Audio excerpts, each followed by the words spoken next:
And joining us now from Baptist MD Anderson Cancer Center is LeeAnn Mengel. She is the Vice President Administrator, and we thank you so much for your staff being such gracious hosts today here as we celebrate the 10th anniversary of CARE here at Baptist MD Anderson. No, thank you. It's so fun to share our story. We are pretty motivated to keep moving forward.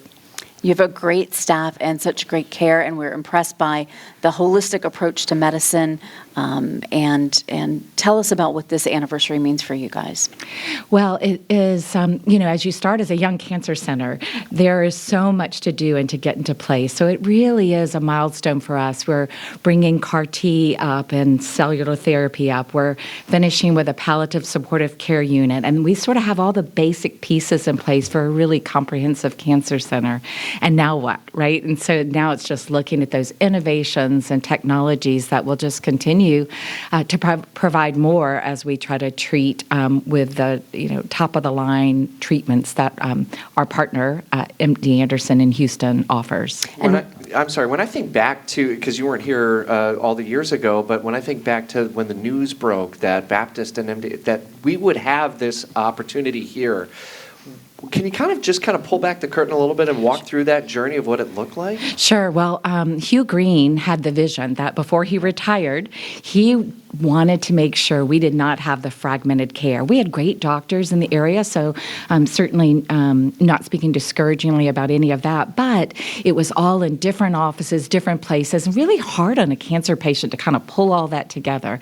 And so the vision was to have one place, and nobody does it better than MD Anderson in Houston. And so the thought was to talk to them and see what could something look like. And we didn't really know what that was. And so we spent almost a year and a half of back and forth, looking at what we had, looking at what they had, and trying to sort of blend the visions. The good news is that Houston had actually been looking at us, when unbeknownst to us. And so it really was a natural partnership.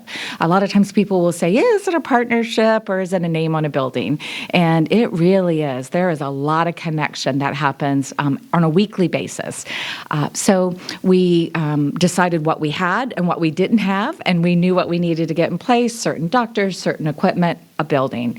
And so those things we began to map out into a plan to open in 2015. LeeAnn, the tagline is Making Cancer History, and since you mentioned the building, people drive past it and they see the red line through the cancer. That is the goal, right? That is the goal.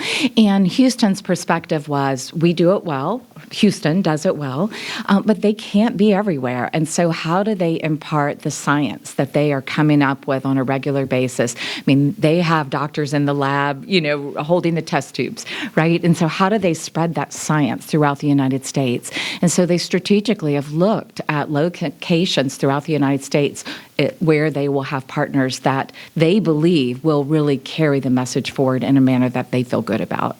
And then on a local level, seeing that the growth may be even in this community from here outward. Yes. It's sad to say because it means that more people are getting the diagnosis, but also that the level of care is meeting people within their community. What's the vision going forward over the next 10 years? Right. Well, it is to continue to expand. And what we know is that a lot of times people will travel to a place for the surgery or for a second opinion, but perhaps want to go back and have their chemo somewhere or radiation. And so we understand that, it's hard to be away from home. And so we spend a lot of time designing a regional program where we can work with physicians in local areas, if that's the preference of the patient, to support them however we need to support them. What's your favorite part of coming to work every day? I really believe in what we're doing. I've had an experience with cancer in my past. I had to travel for treatment with my husband, and it's hard. And we had young children, and so to be able to do that here, and I think the thing with me personally was, are we getting the best? And I could honestly say we went to Houston and we got the best because Baptist MD Anderson wasn't here yet. But today, that's what I want people to be able to say. Did they get the best? Did they do all they could for their loved one? And I truly believe that's what people get. How does that journey fuel you today, and how do you see that happen around you with people who have been on the journey as well? I think it fuels us with, we know it can't just be about the science, right? It's a family affair. Everybody gets involved, and whether it's psychology they need or just plain old support, we can't just think one way. So we have to think, again, in our multidisciplinary thought process, and that's got to carry through in everything we do. How is that going to evolve over the next 10 years or so? I just wonder about most of the visits we've had today have not been with doctors per se. And how will that continue, that holistic level of care? How do you see that evolving and shaping over the next several years? Or how are you trying to meet that moment here? Right. So certainly nationally, there are shortages of doctors in many, many specialties. And so we've been really very fortunate that the APP, the Advanced Practice Provider World, has expanded and is excelling. These are very smart individuals that come beside the physicians to support them. So certainly expanding that scope. We have, last count was 56 advanced practice providers that are amazing.